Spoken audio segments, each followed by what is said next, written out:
ইউসাব্বিহু লিল্লাহি মা ফিস সামাওয়াতি ওয়া মা ফিল আরদ ওয়া ইন তুবদু মা ফি আনফুসিকুম আও তুবদুহু আও তুখফুহু ইউহাসিবকুম বিহিল্লাহ فيغفر لمن يشاء ويعذب من يشاء জোরে বলুন সুবহানাল্লাহ। আল্লাহ পাক বলছেন, হে পৃথিবীর মানুষেরা, তোমরাই শুধু আমার প্রশংসা করো না, আকাশ বাতাস পৃথিবীর যা কিছু আছে সব কিছু প্রশংসা করে কার? আরো জোরে বলুন কার? আল্লাহ পাক বলেন, وَإِن مِّن شَيْءٍ إِلَّا يُسَبِّحُ بِحَمْدِهِ وَلَكِن لَّا تَفْقَهُونَ تَسْبِيحَهُمْ। হে পৃথিবীর মানুষেরা শুনো, এই পৃথিবীতে অণু-পরমাণু থেকে শুরু করে ইলেকট্রন, নিউট্রন, ফোটন থেকে শুরু করে আকাশ মহাকাশ বিশ্ব জগতের যা কিছু আছে সব কিছু আমি আল্লাহ পাকের প্রশংসা করে। জোরে বলুন সুবহানাল্লাহ। আরো জোরে বলুন সুবহানাল্লাহ। আরেকবার বলুন আলহামদুলিল্লাহ। আরেকবার বলুন আল্লাহু আকবার। আমার বাবাজিরা, আমরা কি এই পৃথিবীতে সব সময় থাকবো? জোরে বলুন সব সময় থাকবো? আমাদের বাবা, আমাদের দাদা, আমাদের পূর্বপুরুষ যারা ছিলেন তারা আছে না নাই? আরো জোরে বলুন আছে না নাই? কিছুদিন আগে আমেরিকার আদালতে মামলা দায়ের করেছে, একটি রিট করেছে একজন যুবতী। রিট করেছে কি, যে আমি মারা গেলে আমার লাশ তোমরা জ্বালাবেও না, পুরাবেও না, দাফনও করবে না, বাক্সের মধ্যে করে, কফিনের মধ্যে করে রেখে দিবে। কথাটা অবাক হওয়ার মতো, ঠিক কিনা? মারা যাওয়ার পর কফিনের মধ্যে রেখে দিলে লাশটা কি হবে? পচে গলে দুর্গন্ধে এখানে কেউ থাকবে? আদালতের মধ্যে রিট করা হলো। এবার আদালত ওই তরুণকে জিজ্ঞেস করলেন, তরুণী, হ্যাঁ যুবতী, মানুষের মৃত্যুর পর তার লাশ দাফন করা হবে অথবা জ্বালিয়ে দেওয়া হবে, তুমি কেন বললা যে কফিনের মধ্যে করে তোমার লাশটা সংরক্ষণ করে রাখার জন্য? তখন সেই মেয়েটি বলল, আদালত, আমি পৃথিবীতে বাঁচতে চাই, মরার পরও বাঁচতে। জোরে বলেন মরার পরও বাঁচতে। অর্থাৎ আমি মারা যদি যাইও 100 বছর 200 বছর পর আবার পৃথিবীতে আমি আবার বেঁচে থাকতে চাই, আবার জিন্দা হতে চাই। আদালত বললেন, মরার পরে আবার জীবিত হওয়ার কোনো সম্ভাবনা আছে? কথা বলেন আছে? এখানে কি হয়েছে এই ঘটনা? এই যে মৌলভীবাজার, কুলাউড়া বা আশেপাশের বাংলাদেশের, বিশ্বের কোথাও কি এমন হয়েছে যে মরার পরে আবার বাঁচছে, মরার পরে আবার জীবিত হয়েছে? কিন্তু ওই তরুণী বলল, না, মরার পরে আবার জীবিত হয়েছে এমন তথ্য আছে আমার কাছে। কার কাছে? আমার কথাগুলো বুঝে আসতেছে? ওই মেয়েটা বলছে, আমার কাছে সেই তথ্য আছে যে মরার পরও জীবিত হয়েছে, আমার কাছে তথ্য আছে। কোথায় আছে তুমি বলো? সে বলল, আমি কোরআন পড়েছি, মুসলমানদের কোরআন। যারা বলেন মারহাবা। আমি কোরআন পড়েছি, কোরআনের মধ্যে আমি পেয়েছি সূরা আল বাকারার মধ্যে যে একজন পয়গম্বর ছিলেন, এক মৃত্যুর 100 বছর পর আবার জীবিত হয়ে গেছে। জোরে বললেন না সুবহানাল্লাহ? এই পয়গম্বরের নাম হযরত উযায়ের। নাম কি? সবাই বলুন নাম কি? উযায়ের। একবার ঈসা আলাইহিস সালাম তিনি রাস্তা দিয়ে যাচ্ছেন। আমার কথাগুলো কি আপনাদের বুঝে আসতেছে? একদম সংক্ষেপে বলবো, কিছু মৌলিক কথা আপনাদের খেদমতে বলতে চাই। আল্লাহ যেন তার এই গোলামকে তৌফিক দান করেন। আরো জোরে বলুন আমিন। আপনারা উঠা বসা নড়াচড়া করা যাবে? আরো জোরে বলুন, যাবে? সবাই মনোযোগ দিয়ে শুনতে রাজি আছি? কথা বলেন, রাজি আছি? দুইটা হাত তুলে দেখান। নারে তাকবীর। আরো জোরে শুনে নারে তাকবীর, লিল্লাহি তাকবীর, নারে রিসালাহ। আল্লাহ যেন কবুল করেন, বলুন আমিন। ঈসা আলাইহিস সালাম রাস্তা দিয়ে যাচ্ছেন, দেখলেন যে একটা লাশ আসতেছে। কয়েকজন মরার পরে আমরা ওই মসজিদের খাটের মধ্যে করে লাশ দাফন করার জন্য কবরস্থানে নিয়ে যায় কি যায় না? হযরত ঈসা আলাইহিস সালাম দেখলেন একটি লাশ, দূর থেকে দেখলেন একটি লাশ। চারজন ব্যক্তি তাদের কাঁধের মধ্যে করে লাশখানাকে নিয়ে যাচ্ছে। ঈসা দূর থেকে লক্ষ্য করলেন, কাছে গেলেন। কাছে যাওয়ার পর দেখতে পেলেন সত্যি একটি লাশ নিয়ে যাচ্ছে কবরস্থানে। ঈসা আলাইহিস সালাম জিজ্ঞেস করলেন, এই লাশ কার? তখন বলল যে অমুক আব্দুল্লাহ, অমুকের লাশ। সে মারা গেছে? হ্যাঁ মারা গেছে। তো সে তো আমার বন্ধু। ঈসা আলাইহিস সালামের বন্ধু ছিল লোকটি। ওই মরা লাশটা তার কি ছিল? এই সবাই বলেন, কি ছিল? বন্ধু ছিল। ঈসা বললেন, সে তো বন্ধু, এই নামাও। এরা বললেন, ঈসা লাশ নামাইলে লাভ হবে কি? আরে নামাও। এবার যেহেতু তিনি নবী, ওনার কথা শুনতে হয়, ওরা লাশ নামাইল। এবার ঈসা আলাইহিস সালাম বললেন, দোস্ত উঠো। জোরে বললেন না সুবহানাল্লাহ? দোস্ত উঠো, আল্লাহর হুকুমে উঠে যাও। লোকরা যারা এই লাশ বহন করে যাচ্ছিল আর পিছনে যারা ছিল, এরা বলে কি ঈসা পয়গম্বর কি মাথা ঠান্ডা না গরম? বুঝেন না যে একটা মরা লাশ বলে উঠো, এই কথা যদি কেউ বলে তাহলে এই লোকটাকে মানুষ কি বলবে? পাগল বলবে না? ঈসা আলাইহিস সালাম সম্পর্কে তারা বললেন, লোকটা পাগল নাকি? এটা মরা লাশকে বলে ওঠো। যখন ঈসা আলাইহিস সালাম বললেন ওঠো, তখন দেখা যায় মরা লাশ শরীর নাড়াচাড়া দিয়ে উঠল। জোরে বললেন না সুবহানাল্লাহ? তো মরা লাশের মধ্যে কাফনের কাফন পরার পর একে বাঁধ দেওয়া হয় কিনা? বাঁধ বুঝেন? বাঁধ, রশি নয়, কাপড় দিয়ে কি করা হয়? বেঁধে দেওয়া হয়। এখন রশি দিয়ে বেঁধে দেওয়া আছে, কাপড় দিয়ে বেঁধে দেওয়া আছে। এখন দেখেন নড়াচড়া জন করলো, ওই ওই বাঁধ খুলে গেল। খুলে দেখা যায় যে ওই লোকটা আস্তে করে খাটের মধ্যে বসে যায়। জোরে বললেন না সুবহানাল্লাহ? এখন উপস্থিত যারা ছিল, যারা লাশ কাঁধে করে আসছিল, এরা কেউ এইদিকে আর কেউ ওইদিকে দৌড়। কারণ মরা লাশ যদি জীবিত হয় তাহলে মানুষ কি ভয় পায় কি পায় না? আরো জোরে পায় কি পায় না? দৌড়। ঈসা আলাইহিস সালাম বললেন, এই দৌড়াস কেন? থামো।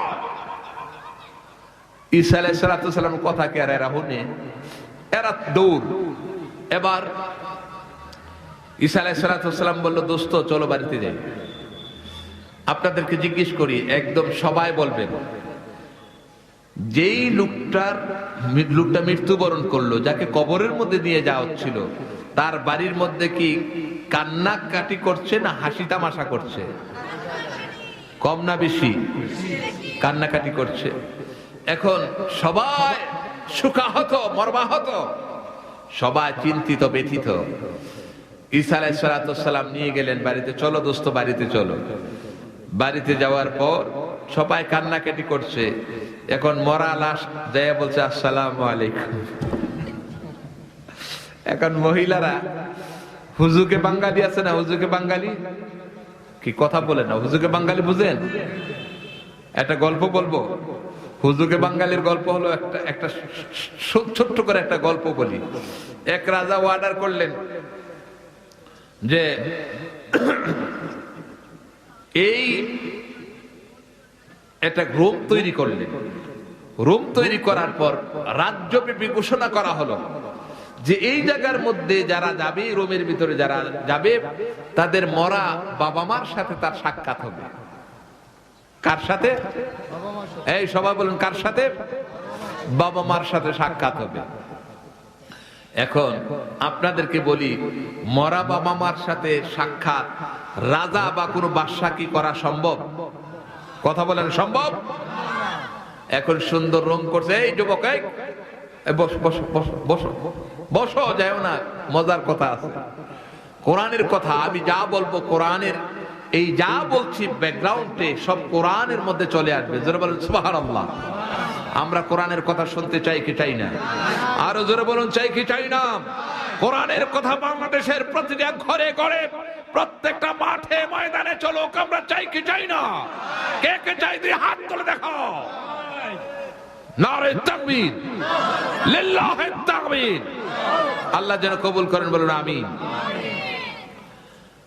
তো হুজুগে বাঙালি এবার রাজা বললেন যে প্রত্যেকে যার যার মরা বাবা মা, মৃত্যু বাবা মা, তাদের সাথে সাক্ষাৎ হবে, এই রুমের ভিতরে যাও। তো প্রথমে এক লোককে ঢুকানো হলো। ঢুকানোর পর ঢুকানোর পর এবার পাশের লোকেরা বের হলো। কি হলো? ওই জায়গা থেকে বের হলো। বের হওয়ার পর এখন বাইরে যখন গেল, হাজার হাজার মানুষ এখন লাইন ধরছে, হাজার হাজার মানুষ মরা বাবা, মৃত্যু বাবা মাকে দেখবে। এখন যেই লোকটা ভিতরে ঢুকলো, সে চিন্তা করলো, সর্বনাশ, আমি যদি বলি যে ওই রুমের ভিতরে গেলে মরা বাবা মা দেখা যাবে না, তাহলে তো আমার পিঠে মেরে নেবে, ঠিক কিনা?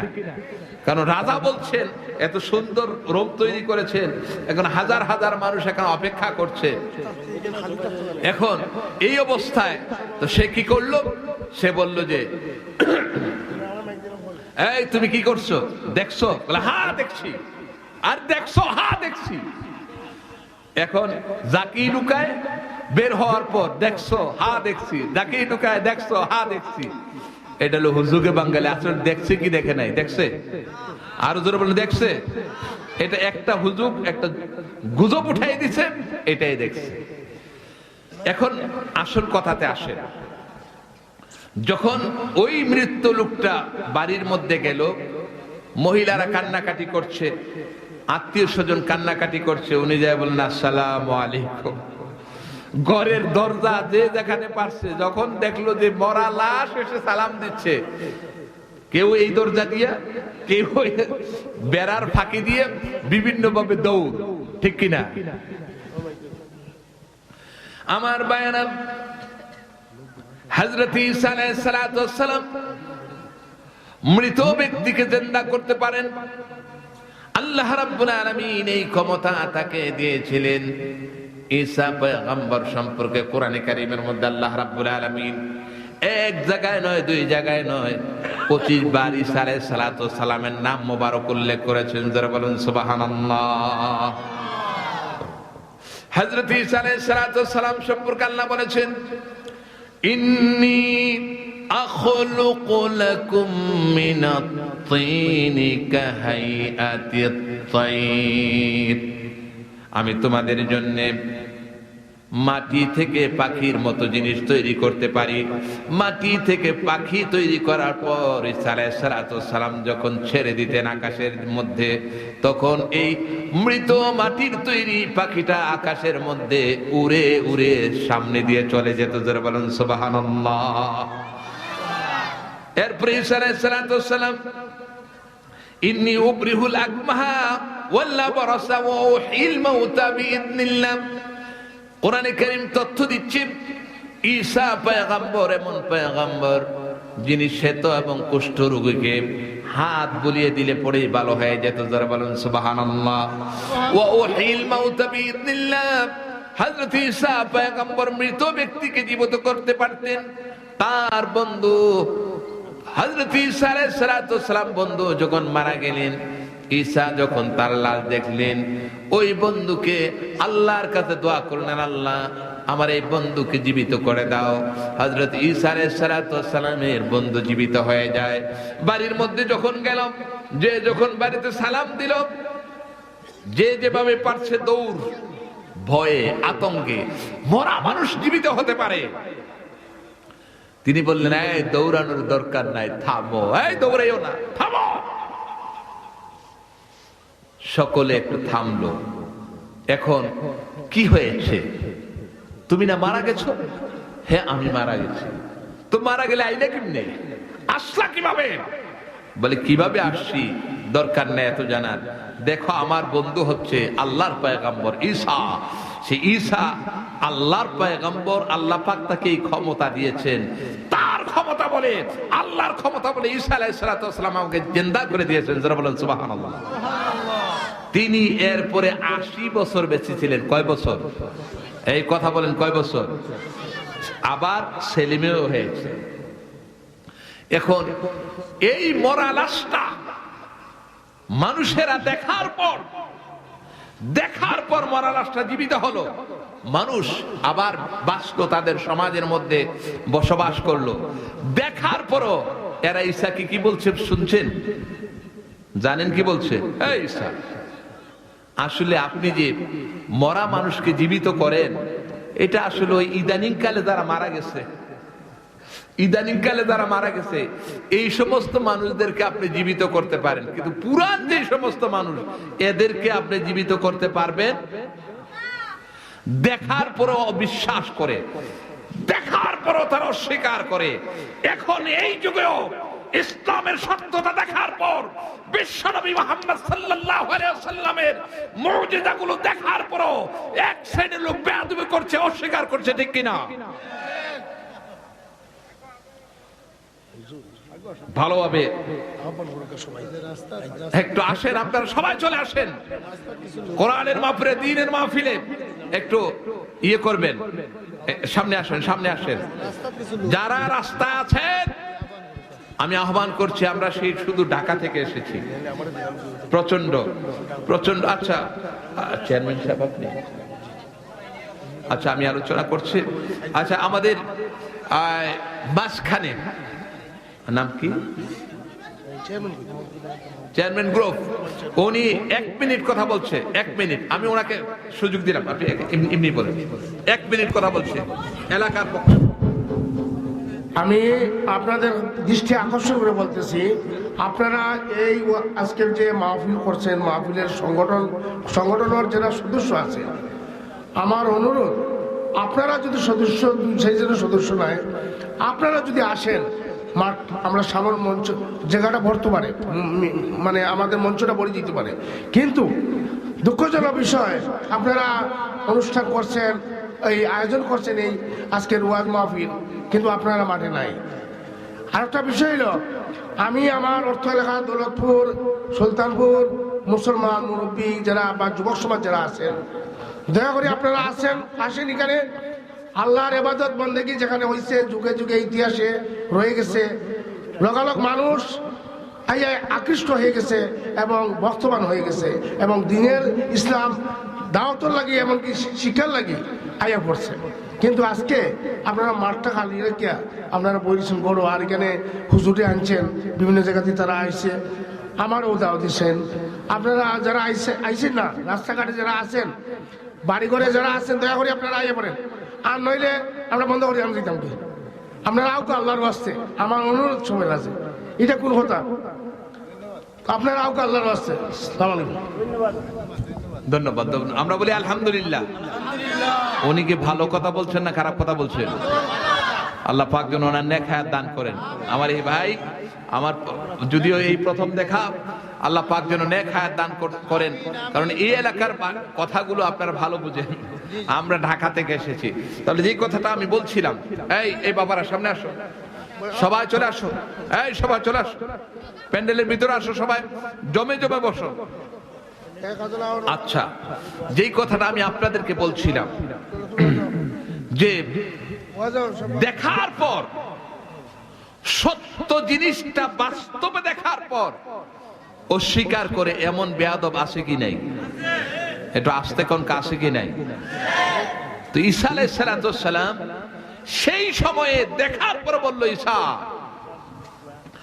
আপনি তো ঠিক আছে, আপনি জীবিত করেন, ঠিক আছে আপনি জীবিত করেন, তবে আপনি ইদানিং কালে যেটি মারা গেছে না, কিছু মরছে, কিছু ভিতরে ভিতরে কিছু প্রাণ আছিল, এই জীবিত করেন। জোরে বলেন নাউজুবিল্লাহ।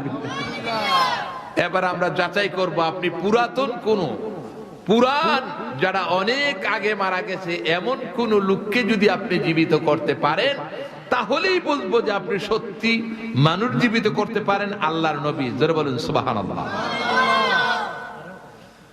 কোরআন হাদিসের কথাগুলো আমরা বলি, আলেম ওলামারা বলে।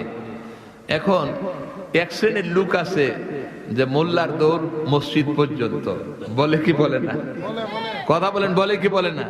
আরে হুজুররা আলেমরা এই কথা বলবে, আসলে কি আমরা যে কথাগুলো বলি যে আমাদের কথা না, আল্লাহর কথা। একটু জোরে বলুন, কার কথা? আল্লাহর কথা। তো আল্লাহ পাকের কথাগুলো মনে প্রাণে যদি বিশ্বাস না করে, তার ঈমান থাকবে? আরো জোরে বলুন, থাকবে? আমার বায়ানা, এবার লোকেরা বলল পুরান কোন কবর থেকে আপনি পুরাতন কোন মৃত ব্যক্তিকে জিন্দা যদি করতে পারেন, তাহলে আমরা বিশ্বাস করব আপনি সত্যি মৃত ব্যক্তিকে জীবিত করতে পারেন। ঈসা আলাইহিস সালাম বললেন, ঠিক আছে চলো, কোথায় পুরান কবর আছে দেখায় দাও। এবার এলাকার লোকেরা বলল, চলেন যাই, অমুক জায়গায় একটি কবরস্থান আছে, অমুক জায়গায় একটি কবরস্থান আছে। সেই কবরস্থান আমরা শুনেছি বাপদাদাদের কাছ থেকে যে এখানে একটি কবর, আসলে আছে কি নাই জানি না। আর আমাদের বাপদাদারা শুনেছে তাদের বাপদাদার কাছ থেকে, এমন যুগ যুগান্তরে শুনছেন যে এখানে একটি কবর আছে। এখন চলেন যাই সেখানে। ঈসা আলাইহিস সালাম বললেন, চলেন যাই। কবরের সেখানে গেলেন, যাওয়ার পর তারা দেখালো যে আমরা শুনেছি এখানে একটি কবর আছে, আপনি এই কবরের লাশটাকে উঠাইয়া দেখান। আমার বায়ানা, হযরত ঈসা পয়গম্বর আলাইহিস সালাম এবার কবরের পাশে দাঁড়িয়ে বললেন, কুম বিইذনিল্লাহ, হে আল্লাহর বান্দা, কে কবরের মধ্যে আছো? আমি আল্লাহর পয়গম্বর ঈসা, আল্লাহর হুকুমে বলছি আপনি কবর থেকে উঠে যান। হযরত ঈসা আলাইহিস সালাম কবরের পাশে দাঁড়িয়ে ওই কবরবাসীকে যখন আহ্বান করলেন জেগে ওঠার জন্য, দেখা যায় সাথে সাথে কবরখানা ফেটে যায় আর কবর থেকে একটি মানুষ উঠে দাঁড়িয়ে যায়।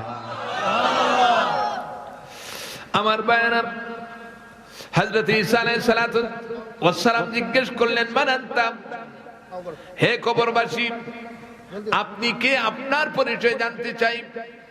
আপনি কে? আপনার পরিচয় জানতে চাই। এবার ওই লোকটি বলল, হে ঈসা, আমি হয়েছি হযরত নূহ আলাইহিস সালামের সন্তান, সাম বিন নূহ হয়েছে আমি কবর থেকে আপনার পাশে দাঁড়ায়া গেলাম। হযরত ঈসা আলাইহিস সালাম জিজ্ঞেস করলেন, হে সাম বিন নূহ, আল্লাহর পয়গম্বর নূহ আলাইহিস সালামের সন্তান, এই কবরের মধ্যে কতদিন পর্যন্ত আপনি অবস্থান করছেন? কবরের মধ্যে শুয়ে আছেন কতদিন পর্যন্ত? এই কবরের মধ্যে আছেন। হযরতে সাম বিন নূহ বললেন, হে ঈসা, এই কবরের মধ্যে আমি একদিন নয়, 2 দিন নয়, প্রায় 4000 বছর পর্যন্ত এই কবরের মধ্যে আমি শুয়ে আছি। কয় হাজার বছর? এই সবাই বলেন, কয় হাজার?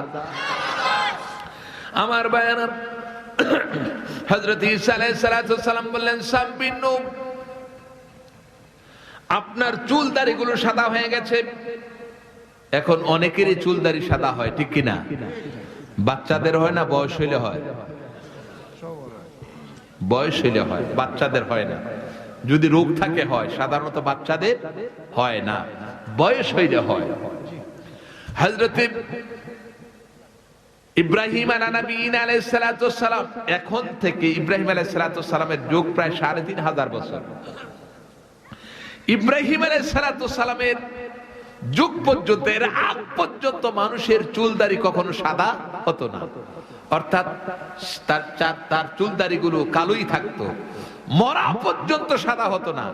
সর্বপ্রথম আউয়ালু মান শাবা, সর্বপ্রথম যার চুলদারি সাদা হয় তিনি হচ্ছেন হযরতে ইব্রাহিম আলা নবীনা আলাইহিস সালাতু ওয়াস সালাম। জোরে বলেন সুবহানাল্লাহ।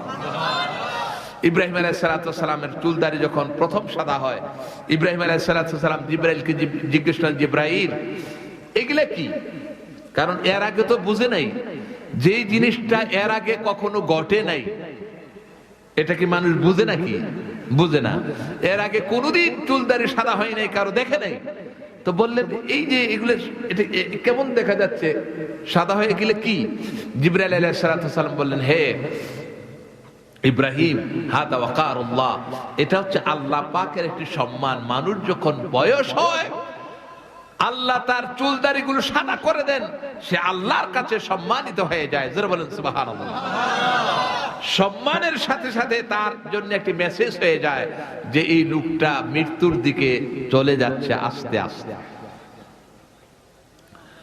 আমার ভাইয়েরা, ঈসা আলাইহিস সালাতু ওয়াস সালাম এবার সাম বিন নূহকে জিজ্ঞেস করলেন, হে সাম, 4000 বছর পর্যন্ত কবরের মধ্যে আছেন, 4000 বছর হয়ে গেল, এই 4000 বয়স পর্যন্ত বছর পর্যন্ত আপনার এমন কোন যখন মৃত্যুবরণ করেছেন, 4000 বছর আগে মৃত্যুবরণ করেছেন, এই মনোযোগ, খুব মনোযোগ। হযরত ঈসা আলাইহিস সালাতু ওয়াস সালামকে আবার সাম বিন নূহ বলছেন, হে ঈসা, 4000 বছর আগে যখন আমার মৃত্যু হয়ে যায়, আমার মৃত্যুর যন্ত্রণা যখন শুরু হয়ে যায়, আল্লাহ পাক কোরআনে কারীমের মধ্যে বলেছেন, ওয়াজাআত সাকরাতুন মাউতি বিল হক যালিকা মা কুনতা মিনহু তাহিদ। মৃত্যুর যন্ত্রণা অবশ্যই আসবে, কোনো সন্দেহ নাই। সন্দেহ আছে? এই জোরে বলুন, সন্দেহ আছে? এবার হযরত সাম বললেন, হে ঈসা, 4000 বছর আগে যখন আমার মৃত্যুর যন্ত্রণা শুরু হয়ে যায়, আমার মৃত্যু যখন শুরু হয়ে যায়, এত যন্ত্রণা, মৃত্যুর যন্ত্রণা 4000 বছর হয়ে গেল, এখন পর্যন্ত মৃত্যুর যন্ত্রণা আমার শরীর থেকে যায় নাই। এখন পর্যন্ত আমার শরীর থেকে মৃত্যুর যন্ত্রণা যায় নাই। 4000 বছর হয়ে গেছে, এখনো মৃত্যুর সেই যন্ত্রণা আমি অনুভব করি। আমার ভাইয়েরা, একজন পয়গম্বরের সন্তান 4000 বছর আগে ইন্তেকালের পর এখনো যদি তিনি মৃত্যুর যন্ত্রণা অনুভব করেন, আমরা আর আপনারা যারা পৃথিবীতে এসেছি, আমরা কি মরবো কি মরবো না? এই কথা বলেন, মরবো কি মরবো না? আমরা মারা যাব, আমাদের মৃত্যু হবে। আমাদের পূর্বপুরুষদের মৃত্যু হয়েছে, মৃত্যুর কি যে ভীষণ যন্ত্রণা। 4000 বছর আগে যিনি মারা গেলেন, 4000 বছর পর্যন্ত মৃত্যুর যন্ত্রণাটা রয়ে গেল। আমাদের কি অবস্থা আছে, কি অবস্থা হবে একবার কি চিন্তা করে দেখেছেন? আমার ভাইয়েরা, শুধু মৃত্যু নয়, মৃত্যুর পরবর্তী জিন্দেগি কি অবস্থা হবে কবরের মধ্যে, আপনাকে চিন্তা করেছেন? আমার ভাইরা, আল্লাহর নবী, বিশ্ব নবী, নবী দু জাহান নবীজি সাল্লাল্লাহু আলাইহি ওয়াসাল্লাম একটি কবরের পাশে দিয়ে যাচ্ছিলেন।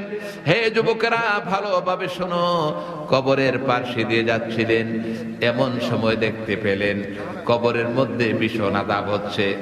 এমন সময় দেখতে পেলেন কবরের মধ্যে আযাব হচ্ছে। নবীজি সাল্লাল্লাহু আলাইহি ওয়াসাল্লাম দাঁড়ায় গেলেন কবরের মাঝে। আপনারা কি আমার সাথে আছেন? এই জোরে বলুন, আছেন? নবীজি দাঁড়াইলেন কোথায়? আরো জোরে বলুন, কোথায়? কবরের পাশে। কবরের পাশে দাঁড়ায় গেলেন, আর নবীজি দেখতেছেন যে কবরের মধ্যে কি হচ্ছে কি হচ্ছে না, মাটির নিচে কি হচ্ছে, নবীজি স্বচক্ষে দেখতেছেন। জোরে বলেন সুবহানাল্লাহ। বিশ্বাস হয় কি হয় না? আরো জোরে বলুন। আমাদের নবী সামনে যেমন দেখতেন, পিছনে তেমন, ডাইনে যেমন দেখতেন, বামে তেমন। আকাশের দিকে তাকাইলে উপরে যা দেখতেন, জমিনের দিকে তাকাইলে আল্লাহর নবী তাই দেখতেন। জোরে বলেন সুবহানাল্লাহ। আমরা মাটির নিচে তাকাইলে মাটি ছাড়া আর কিচ্ছু দেখি? কথা বলে না, দেখি? এখন আমাদের সমাজের মধ্যে আমি আশ্চর্য হয়ে যাই, এক শ্রেণীর লোক আমাদের মুসলমান ভাই নবীজি সাল্লাল্লাহু আলাইহি সাল্লামকে আল্লাহ যে এই সম্মান দান করলেন, এই যে মর্যাদা দান করলেন, এই যে ইলম দান করলেন, আমাদের মধ্য থেকে এক শ্রেণীর লোকেরা এগুলো অস্বীকার করতেছে, ঠিক কি না? এরা বলে নবী হচ্ছে আমাদের মতো সাধারণ, কথা বলে না, নবী হচ্ছে আমাদের মতো সাধারণ মানুষ। আমি বলি যে মুহাম্মদ সাল্লাল্লাহু আলাইহি ওয়াসাল্লাম আমাদের মতো সাধারণ মানুষ নয়, ঠিক কি না? তিনি শুধু অসাধারণ মানুষ নয়, নবীজি হচ্ছেন আল্লাহ পাকের পরে আল্লাহ পাক এই গোটা সৃষ্টি জগতের মাঝে সবচেয়ে বেশি যাকে সম্মান দান করেছেন তিনি হয়েছেন আমাদের নবী, আপনাদের নবী, বিশ্ব নবী, নবী দুজাহান, সর্বশ্রেষ্ঠ পয়গম্বর মুহাম্মদ সাল্লাল্লাহু আলাইহি ওয়াসাল্লাম, ঠিক কিনা? আল্লাহু আকবার। ইয়া রাসূলুল্লাহ জিন্দাবাদ জিন্দাবাদ জিন্দাবাদ। আমার বন্ধুগণ, অনেক আলোচনা, আমরা এত কিছু আলোচনা করব না, সংক্ষেপে আমি কয়েকটি কথা বলছি, সংক্ষেপে কিছু কথা বলে যাব ইনশাআল্লাহ। আর বলেন ইনশাআল্লাহ। আমার বাবাজিরা, আমরা বলছিলাম যে কবর জগৎটা একটা কঠিন একটি জগৎ। নবী সাল্লাল্লাহু আলাইহি ওয়াসাল্লাম কবরের পাশে দাঁড়ালেন, দেখলেন একটা যুবক কবরের মধ্যে হাউমাউ করে কাঁদতেছে, প্রচন্ড জাহান্নামের আগুনের মধ্যে দগ্ধ হচ্ছে, জাহান্নামের লেলিহান শিখা তাকে ঘেরাও করে রেখেছে। যুবকটি ভীষণ ভাবে চিৎকার করছে কবরের মাঝে। নবীজি সাল্লাল্লাহু আলাইহি ওয়াসাল্লাম হয়েছেন রাহমাতুল লিল আলামিন, উম্মতের কোনো কষ্ট নবীজি সাল্লাল্লাহু আলাইহি ওয়াসাল্লাম সহ্য করতে পারেন না। নবীজি সাল্লাল্লাহু আলাইহি ওয়াসাল্লাম কবরের পাশে দাঁড়িয়ে গেলেন, দাঁড়িয়ে যখন দেখলেন কবরবাসীর উপর ভীষণ আযাব হচ্ছে, এবার নবীজি সাল্লাল্লাহু আলাইহি ওয়াসাল্লাম এবার লোকদেরকে জিজ্ঞেস করলেন, লোকেরা রে, হ্যাঁ লোকেরা, এই কবরটি কার? কোন মায়ের সন্তান কবরের মধ্যে এত ভীষণ আযাবের মধ্যে নিপতিত হয়েছে? তার মাকে সংবাদ দাও, তার জীবিত কোন ওয়ারিস আছে তাকে সংবাদ দাও। নবীজি সাল্লাল্লাহু আলাইহি ওয়াসাল্লামকে আবার লোকেরা বলল, ইয়া রাসূলুল্লাহ ওয়া ইয়া হাবিবাল্লাহ, এই যুবক যিনি মারা গেলেন, এই যুবকের একমাত্র মা পৃথিবীর মধ্যে বেঁচে আছেন, তার মা বেঁচে আছেন। নবী সাল্লাল্লাহু আলাইহি ওয়াসাল্লাম বললেন, হে সাহাবীরা, তার মাকে সংবাদ দাও, আমি নবীর সালাম দাও, আর তাকে বলো তার সন্তানকে যেন সে মাফ করে দেয়। আমার ভাইরা, নবী সাল্লাল্লাহু আলাইহি ওয়াসাল্লামের সাহাবীরা এবার চলে গেলেন ওই মায়ের কাছে। মায়ের কাছে যাওয়ার পরে নবীজি সাল্লাল্লাহু আলাইহি ওয়াসাল্লামের সালাম দিলেন। সালাম দেওয়ার পর ওই মাকে বললেন, মা, মা রাহমাতুল লিল আলামিন, নবীজি সাল্লাল্লাহু আলাইহি ওয়াসাল্লাম আপনাকে সালাম দিয়েছেন আর বলেছেন আপনার সন্তান কবরের মধ্যে ভীষণ আযাবের মধ্যে আছে, আপনি মাফ করে দেন। এবার মাকে যখন এই কথা বলা হলো, মা চিৎকার করে আওয়াজ করলেন, হে নবীর সাহাবীরা, আমি কশিম কালো আমার এই কুলাঙ্গার সন্তানকে কখনো আমি মাফ করতে পারি না, কখনো তাকে আমি মাফ করতে পারি না। এবার সাহাবীরা নবী সাল্লাল্লাহু আলাইহি ওয়াসাল্লামের কাছে আসলেন, এসে বললেন, ইয়া রাসূলুল্লাহ, ওই মা, বৃদ্ধ মা ঘরের মধ্যে আছেন, বলছেন তাকে মাফ করবেন না। রাহমাতুল লিল আলামিন নবীজি সাল্লাল্লাহু আলাইহি ওয়াসাল্লাম তিনি উম্মতের কোনো কষ্ট সহ্য করতে পারেন না। এবার নবীজি বললেন, সাহাবীরা রে, ওই মাকে আমার কাছে নিয়ে আসো। মাকে আমি জিজ্ঞেস করি, মা কি কারণে তাকে মাফ করবেন না? মা যদি তাকে মাফ না করেন তাহলে তার কবরে আযাব মাফ হবে না। এবার মাকে সাহাবায়ে কেরাম নিয়ে আসলেন রাহমাতুল লিল আলামিন। এবার মাকে বললেন, মা, মা আমি যা দেখি আপনি তা দেখেন না। আপনি যদি একবার তার কবরের দিকে তাকান, একবার যদি তার কবরের মধ্যে দিকে তাকানোর পর আপনি যদি তার আযাব দেখতে পারতেন, কশিম কালো আপনি মা হয়ে সহ্য করতে পারতেন না। আমি দয়াল নবী আপনার সন্তানের জন্য আপনার কাছে সুপারিশ করছি, আপনি তাকে মাফ করে দেন। মাকে যখন নবীজি সাল্লাল্লাহু আলাইহি ওয়াসাল্লাম বললেন তাকে মাফ করে দেন, মায়ের চোখ থেকে গড়গড় করে পানিগুলো গড়িয়ে পড়ল। এবার নবীজিকে বলছেন, ইয়া রাসূলুল্লাহ ওয়া ইয়া হাবিবাল্লাহ, কশিম কালো এই সন্তানকে আমি মাফ করতে পারবো না। সে আমাকে এমন কষ্ট দিয়েছে যে কষ্ট সহ্যের সীমানা ছাড়িয়ে গেছে, আমি তাকে মাফ করতে পারি না। এবার নবীজি সাল্লাল্লাহু আলাইহি ওয়াসাল্লাম বললেন, মা কি হয়েছে আপনি বলুন। মা এবার চোখের পানি ফেলে দিয়ে বললেন, ইয়া রাসূলুল্লাহ ওয়া ইয়া হাবিবাল্লাহ, আমি গরিব মানুষ, সংসারী অভাবী সংসার আছে কি নাই? আরো জোরে বলুন, আছে কি নাই? অভাবী সংসার। এই সন্তান যখন 6 মাসের পেটের ভিতরে, তার বাবা দুনিয়া থেকে ইন্তেকাল করে, আমি কোথায় যাব, সংসার কিভাবে চালাবো? মানুষের বাড়িতে কাজ করতাম, কাজের বুয়া। কিসের বুয়া? কাজের বুয়া আছে কি নাই? আমি কাজের বুয়া, মানুষের বাসায় কাজ করি এই সন্তানকে পেটে নিয়ে।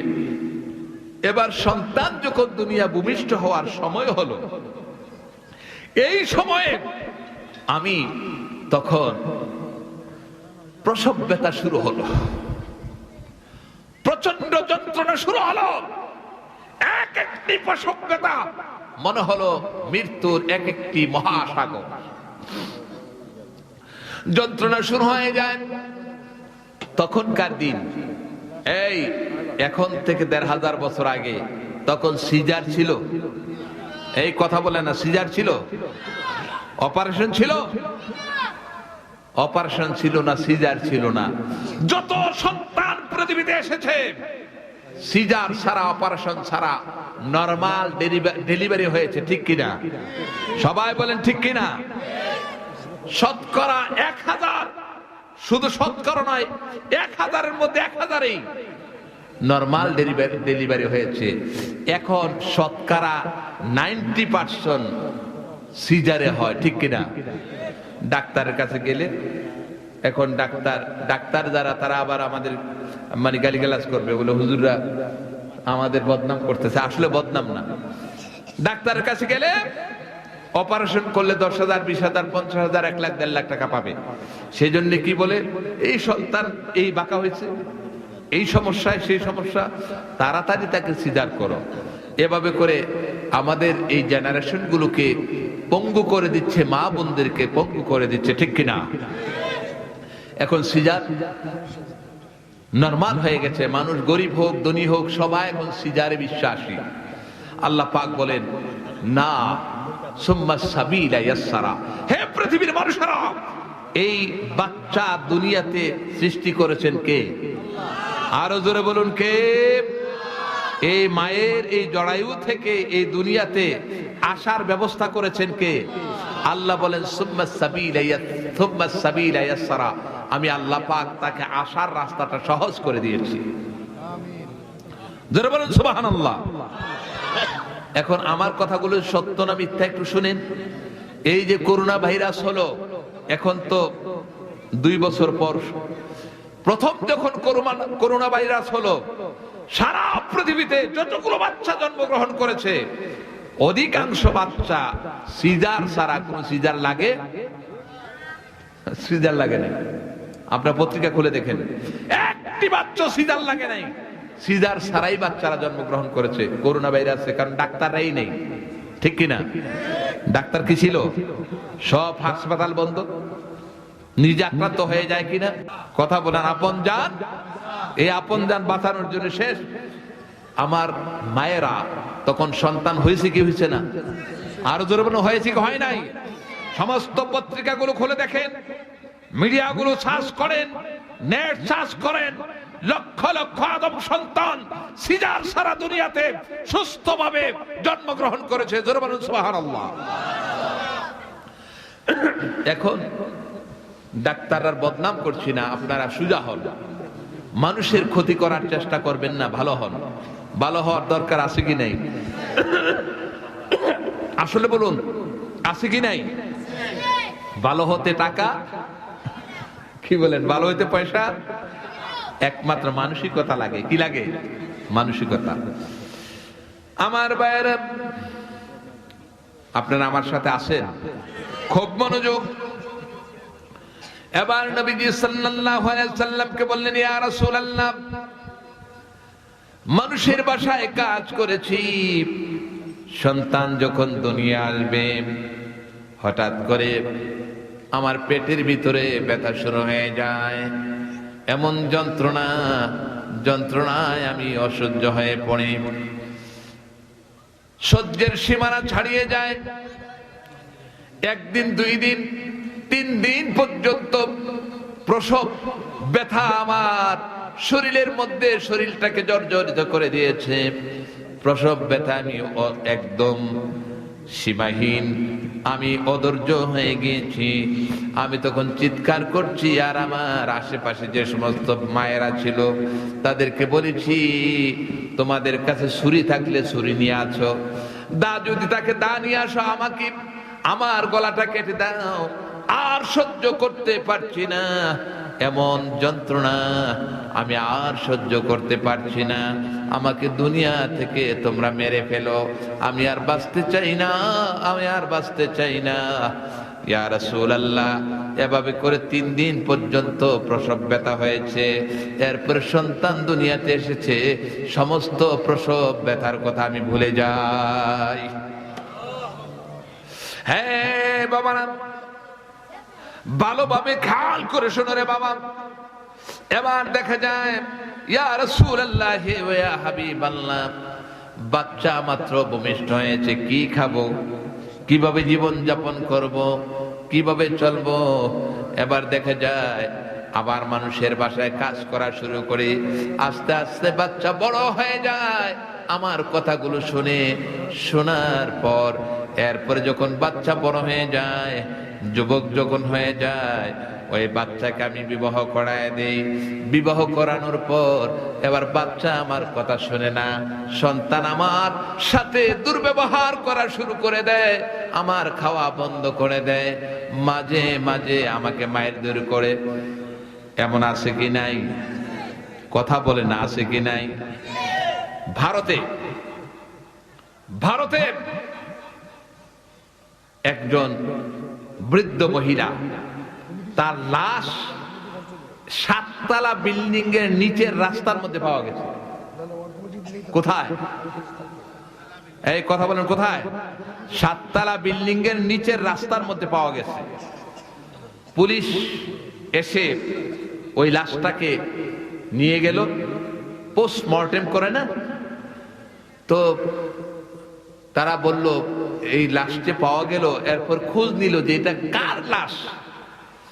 খোঁজ নিয়ে দেখা গেল যে এই 7 তলা বিল্ডিং এর 4র্থ তলায় এক যুবক, এই যুবকের মা হয়েছে এই মহিলা। যুবককে খবর দেওয়া হলো, যুবক মায়ের লাশ দেখে কান্নাকাটি শুরু করছে। কান্নাকাটি করে কি করে না? একটা হলো কৃত্রিম কান্না, আরেকটা হলো একদম অরিজিনাল। আছে কি নাই? এখন কৃত্রিম কান্নাকাটি শুরু করছে, এমন কান্নাকাটি। তো পুলিশ বললো এটাকে, আমার মা শেষ, দুনিয়াতে শেষ, আমার মা শেষ, এমন কান্না। তো পুলিশ, তাদের তো কিছু ব্রেইন আছে, যারা ক্রিমিনাল লয়ের উপর কাজ করে তারা খুব ভালো বুঝে। তার কান্নাটা ওরা বুঝতে পারলো যে কান্নাটা এটা অরিজিনাল না। কথাটা বুঝে আসছে? এই কান্নাটা কি নয়, অরিজিনাল। সিনেমা হলে ওই দেখেন না এখন ইন্টারনেটের মধ্যে, এরপরে মোবাইলের মধ্যে কান্নাকাটি করে, এটা আসলে অরিজিনাল কান্না না। তো পুলিশ বলল, তোমার মা, তোমার এই বাড়ির পাশে তার লাশ পাওয়া গেল, হ্যাঁ কে জানে মেরে ফেলছে, কি কি হলো বুঝতে পারলাম না। পুলিশের সন্দেহ হলো তার আচরণে সন্দেহ হওয়ার পর এবার পুলিশ কি করলো, ওই এলাকার সিসি ক্যামেরা গুলো নিয়ে আসলো। সিসি ক্যামেরাতে সমস্ত দৃশ্যগুলো দেখা যায় কি যায় না? এই কথা বলেন, দেখা যায় কি যায় না? রেকর্ড, ছবি সহ রেকর্ড হয়। সিসি ক্যামেরা দেখার পর পুলিশের চক্ষু একদম বড় হয়ে গেল, পুলিশ অবাক হয়ে গেল যে এই বৃদ্ধ মা দেখতেছে, ওই সিসি ক্যামেরায় দেখতেছে তার সন্তান তার হাতে ধরে, ওই মহিলার হাতে ধরে মাকে 7 তলার উপরে নিয়ে গেছে। অর্থাৎ মা ছিল অসুস্থ ছিল। তো এই সন্তান অসুস্থ মায়ের সেবা করতে যে নিজের স্ত্রী বলল, আর কতদিন সেবা করবা, এটা মেরে ফেলো। তখন এই সন্তান তার মাকে বলছে, মা চলো 7 তলার উপরে যাই, তোমাকে বেড়াইতে নিয়ে যাব। মায়ের হাতে ধরে তাকে 7 তলার উপরে নিয়ে গেল। 7 তলার উপরে নিয়ে আশেপাশে একটু তাকাইল। সিসি ক্যামেরায় দেখা যায় কি যায় না? এই কথা বলেন, দেখা যায় কি যায় না? এই যে মোবাইলগুলো এখন ক্যামেরাগুলো চলছে, আমাদের সবকিছু দেখা যাচ্ছে কি যাচ্ছে না? এখন তাকাইয়া দেখলো কোনো লোকটাই ধাক্কা দিয়ে 7 তলার ছাদের উপর থেকে মাকে নিচের মধ্যে ফেলে দিয়েছে। ওই মা মারা গেছে। এখন লোক দেখানো কান্নাকাটি করছে। ভারতের তখনকার শিক্ষামন্ত্রী মেনকা গান্ধী ভারতের পার্লামেন্টের মধ্যে দাবি উত্থাপন করেছে, ভারতের সন্তানদের লেখাপড়ার বই পুস্তকের সিলেবাসের মধ্যে কোরআনের কথাগুলো, কোরআনের অংশ তাদের পাঠ্যসূচিতে বাধ্যতামূলক করা হোক। কারণ কোরআনই একমাত্র মানুষের জন্য কল্যাণকর গ্রন্থ, যা মানুষকে নৈতিক শিক্ষা দিতে পারে, ঠিক কিনা? ভারতের পার্লামেন্টে একজন অমুসলিম শাসক সে দাবি করেছে আমাদের সিলেবাসের মধ্যে কোরআনকে পাঠ্য পুস্তক হিসেবে এটাকে অ্যাকসেপ্টেড করা হোক, গ্রহণ করা হোক।